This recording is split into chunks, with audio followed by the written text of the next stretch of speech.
I would like to share with you some Rhema knowledge that Father gave me one Sunday while my wife and I were fasting. As many of you know, Deborah and I have been fasting on the first day of the week since January 2008, and it has actually changed our spiritual life in many ways. In Galatians 1:12, Paul tells us that the gospel he taught did not come from man, but by revelation. And you couple this with the fact that we are living in the near closing part of the sixth day, or the end of the 6,000-year time frame since creation, at a time when a double portion of manna is falling from heaven on those who have ears to hear from the Spirit. And we are truly living in a time when the body of Messiah is being given truth by revelation at an unprecedented rate, spoken of by Daniel in 12:4, during a time when knowledge would increase, which I believe is for the purpose of preparing a remnant that will be faithful to walk before Father blamelessly in his Torah to the next level in the last days. For the Torah, according to Psalms 19:7, is what converts the soul by not only showing us what is sin, but what is righteousness. No doubt the glory cloud has moved to the next level, and not all the brethren have discerned this. Having said all this, I would like to share with you the revelation I received about the fall of Lucifer. And I will start with the word serpent that is used in Genesis 3:1, which reads, "Now the serpent was more crafty than any of the wild animals Yahuwah had made."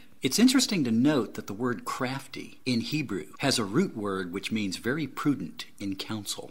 Now, most of us that have come out of a church background have a picture of a creature impressed on our minds that was very sinister, that spoke in a whisper. Well, I propose to you that this is not even close to the truth of what happened. Granted, we know that Lucifer, after he fell, is called the serpent, the deceiver or Satan, the devil. But when did the fall actually occur? I propose to you Lucifer fell at the same time Adam and Eve fell. For confirmation, I consulted Eric Bessel, who is a Paleo Hebrew scholar, because I wanted to know what the meaning of the word serpent was in Paleo Hebrew. And to do this, we had to look at the separate meaning of each Hebrew letter in the original language of Paleo Hebrew. It is actually 3 letters, Nun, Het, and Shin.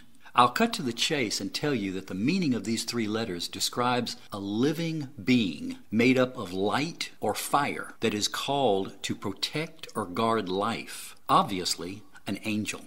We know from some of the lost books of the Bible that Adam and Eve saw and spoke with angels regularly. I submit to you that this being was Lucifer, the chief cherub, in his glorified state prior to his fall, who they trusted and knew very well. Adam and Eve were created perfect according to Torah. They had discernment, wisdom, and understanding that can hardly be comprehended by our standards today, and yet were completely innocent. In comparison, we think with probably less than 10% of our mind, because we live in an oxygen-deprived environment, while they lived in an environment that creation scientists believe had 3 times the oxygen levels we have today, due to the canopy or firmament shield around the earth, which caused them to be able to think and reason with 100% of their minds. Adam and Eve were not stupid or gullible, but they trusted Father and all the creations with them that were placed in the garden. To actually think that our Heavenly Father would actually place Lucifer in a fallen state as the devil in the Garden of Eden with his most precious creations is not only ludicrous, but it goes completely against Father's character. Personally, I don't think Father would have let Lucifer near the garden if his fall was prior to their creation.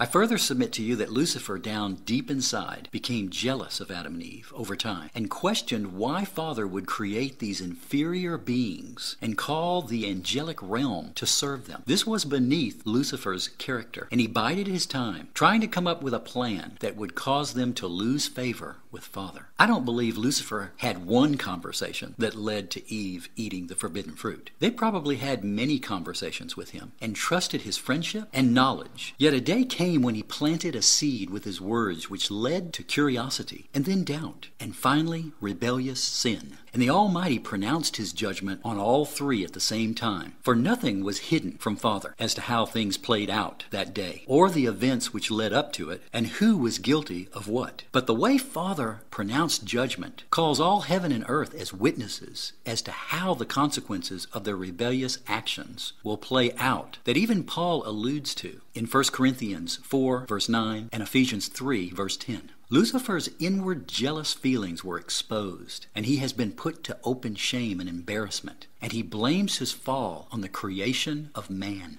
and he hates us with every fiber of his being, especially if we try to serve Father by following in his Torah. For he is out to prove that Father ultimately made a mistake in creating us. And if he can cause mankind to fall, he believes he will prove his case and will be, if not elevated back to his authority, at least escape the lake of fire. So consequently, every time he can get someone, especially a believer, to follow contrary to Father's Torah, in his mind, he is justified for what he did by showing all creation that mankind not only cannot be trusted, but he was justified for what he did in the garden. Not only are the stakes high in this war, Satan has done everything in his power to keep Father's creation from walking in the teachings and instructions for life, his Torah. Satan has not only tried to destroy the seed of Abraham that brought the Messiah, but when Yeshua came, he tried to give him rule and authority over his kingdom by tempting him. And when he saw that Yeshua was not going to bow down and submit to him, but was going around revealing truth to the sons of Adam, Satan then set out to kill him, but in doing so, played right into Father's perfect plan. For by the Messiah surrendering his life in our stead, not only did he show what extent the Godhead was willing to sacrifice to save us by providing his own blood as atonement, but he showed a love for us that had no limits to all creation. And consequently, Satan lost the most important battle at Calvary and played right into Father's hands. The Almighty, in his infinite wisdom, is allowing thousands of years to turn a situation from bad to good in a way that will establish a foundation for all eternity of his righteousness and his love he has for us, that we will not only never forget, but draw profound wisdom and understanding from for all eternity. I'm Bill Sanford with the Torah Thought for the day.